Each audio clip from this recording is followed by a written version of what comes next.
મામા આપણે કોઈને વ્યસન હોય ને તો આપણે તેને કહીએ કે ભાઈ આ વસ્તુ સારી નથી, તો તે શું કહે છે કે હવે મારાથી ન છૂટે.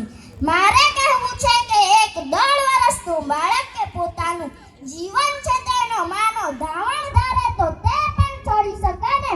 શું આપણે વ્યસન ન છોડી શકીએ?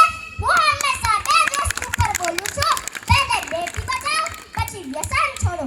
જો મારા પહેલા જ વિષય પર મારા મા-બાપ વિચાર કરે તો એક દીકરી બચી જાય, અને બીજા વિષય પર મારા દાદા કાકા ભાઈ વિચાર કરે ને તો આ તાલુકા પાડીનો બેડો પાર થઈ જાય.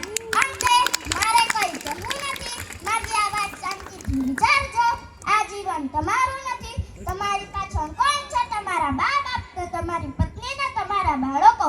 આના ગયા પછી તમારું શું? आखी तालाब नहीं फिर भी भर जाती है, होड़ कपड़ा नहीं फिर भी सिल जाते हैं, बुद्धि लोहा नहीं फिर भी जंग लगा जाती है, आत्मसम्मान शरीर नहीं फिर भी घायल हो जाता है, और बेटियां मौसम नहीं फिर भी सब कुछ छोड़कर चली जाती है, और बेटियां मौसम नहीं फिर भी सब कुछ छोड़कर चली जाती है. जय